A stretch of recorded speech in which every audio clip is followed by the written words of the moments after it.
Aujourd'hui, plus de 90% des traders perdent tout leur argent à cause de ces erreurs. Je vais vous donner 10 conseils pour débutants et intermédiaires afin que vous puissiez devenir rentable et survivre au marché. Donc avant tout, je me présente. Moi, c'est Felipe. Bienvenue sur ma chaîne, du nouveau sur YouTube. Ça fait 6 mois depuis avril donc que je suis sur les marchés financiers. Notre vidéo va plus s'appliquer au forex mais au trading en général. Durant ces 6 mois, du coup, j'ai expérimenté évidemment la partie démo comme tout bon trader. J'ai commencé en démo, j'ai backtesté ma stratégie pendant des heures et des heures avant d'investir. Je vais vous partager tous les points qui ont fait que je me sois amélioré en tant que trader. Mes notes, là où j'ai fauté. Je vais vous donner tous les conseils qui pour moi sont essentiels pour au moins devenir rentable et éviter de perdre le capital que nous avons investi. Donc avant tout, il faut savoir que le marché est votre ami. Je sais que c'est bateau, mais c'est vrai. Quand vous allez jouer avec la tendance, vous avez plus de chances de gagner que contre la tendance. Si vous suivez la tendance, vous avez plus de chances, car c'est un jeu de probabilité, de réussir à faire des gains. Prenons cet exemple. Donc comme je vous le montre à l'écran, on a une EMA qui est tracée et vu qu'on est au-dessus, on sait qu'on va prendre des longues. Si on était en dessous, on prendrait des shorts, c'est-à-dire des ventes. Il est évident qu'il faut prendre un achat pour suivre la tendance, car hormis un retournement de marché, il n'arrivera rien et votre trade sera gagnant. Seconde erreur qui m'est arrivée au début, évidemment j'ai voulu comme tout le monde me lancer sur un compte réel avant même de passer par un compte démo. Commencer sur un compte démo, c'est super important. Vous n'avez pas le stress de l'argent réel. De deux, ça va permettre de backtester des heures et des heures votre stratégie sans jamais investir votre vrai argent. Et de trois, de voir ce qui peut vraiment se passer en situation réelle sur le marché. Je sais pas si j'arrive à vous retrouver les screens, mais j'ai vraiment dû passer 3 mois bloqué sur mon compte démo jusqu'à être rentable et me dire c'est le moment d'investir. Un terme que très peu de traders connaissent, et c'est notre troisième erreur,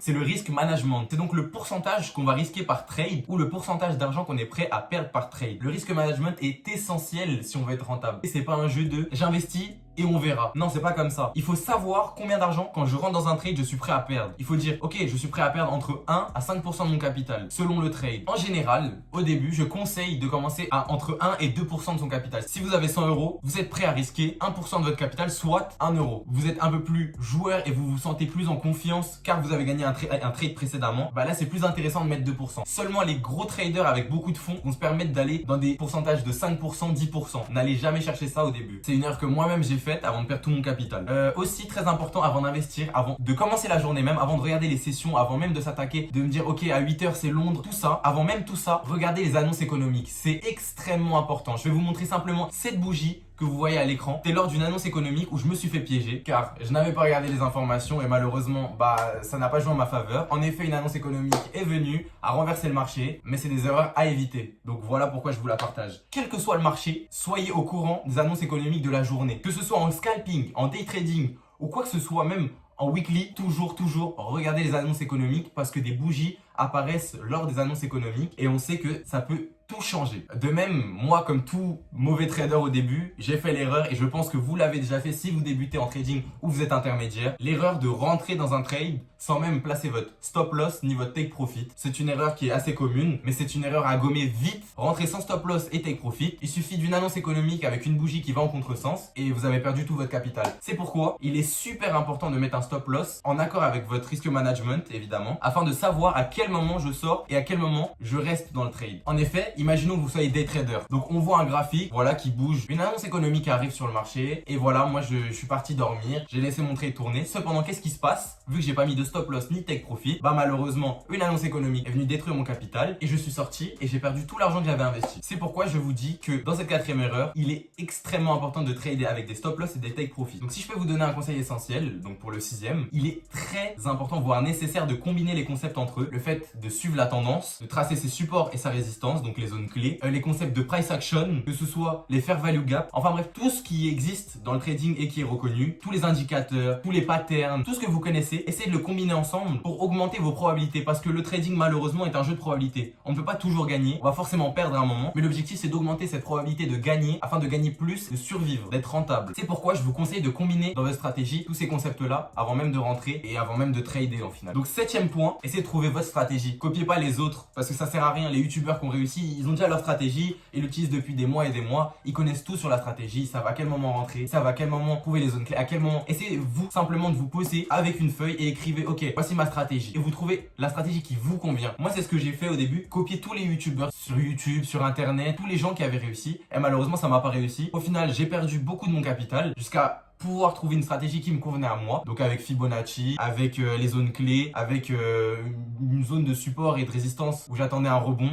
Enfin bref, des choses qui aujourd'hui m'ont permis de fructifier un peu mon capital. Donc tout simplement, c'est pour vous dire, ne copiez pas les gens sur YouTube, essayez de vraiment vous faire vous-même. Pour le 8e conseil les mecs, c'est corrélé donc au stop loss et au take profit. Il est super important quand vous prenez un trade d'utiliser un bon risque-reward. Donc je vais vous mettre un tableau ici, donc avec le pourcentage de trade que vous devez passer si jamais vous avez certains types de RR. Si vous prenez un RR de 1-1, et on voit que vous avez besoin de passer 50% de vos trades pour être au break-even, ça veut dire pour être à 0 de perte et à 0 de gain, tout en sachant qu'il y a des commissions, donc vous serez un peu en perte, légèrement en perte. Vous serez au break-even à 50% de vos trades qui passent. En 1-2, on voit qu'il suffit d'être à 40% de vos trades qui passent, donc un win rate de 40% pour que vous soyez en gain. De même, plus on monte ce RR, plus on se rend compte que le pourcentage de trades à passer est de plus en plus petit. Même si ce pourcentage descend au fur et à mesure que le RR augmente, on se rend compte que le plus optimal est de prendre un RR de 1-2. Parce que la chance que les trades 1-3 passent, c'est-à-dire qu'on vise un RR pour gagner 3 RR, donc c'est-à-dire que, imaginons, on risque 10 € pour en gagner 30, mais la chance que ce trade là passe est très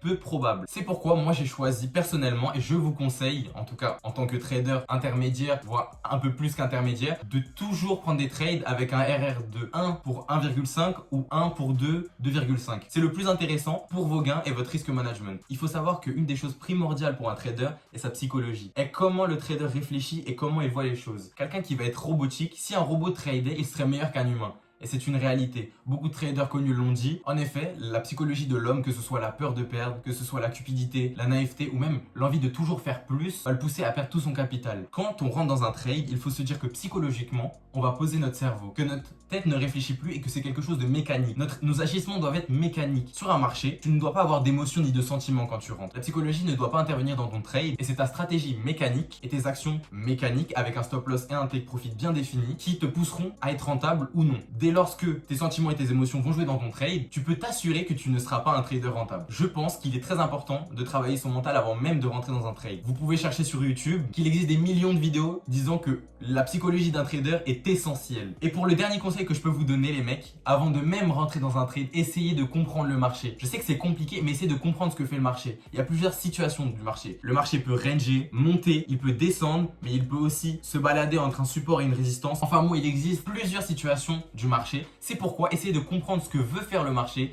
et ce que les grandes institutions, donc c'est-à-dire les banques, les grands investisseurs, essaient de faire avec ce marché avant même de vouloir rentrer afin de pouvoir prévoir les mouvements de ces gens-là. Ne jouez pas comme un trader débutant avec votre argent et ne tombez pas dans les pièges en plaçant votre stop loss trop collé par exemple aux prises de liquidité ou quoi que ce soit. Essayez d'être intelligent et de voir ce que les autres traders débutants ne voient pas. Enfin bon, c'était 10 conseils assez basiques sans trop pousser la chose parce que sinon la vidéo serait beaucoup trop longue. Si elle vous a plu, n'hésitez pas à liker, à vous abonner et dites-moi si vous voulez que je détaille plus de concepts ou que je vous donne plus de conseils ou que même je vous parle de mon trading à moi. J'essaie de résumer au maximum les concepts et si vous avez n'importe quelle demande, n'hésitez pas dans les commentaires. Passez une bonne soirée les mecs, prenez soin de vous et à dans une prochaine vidéo.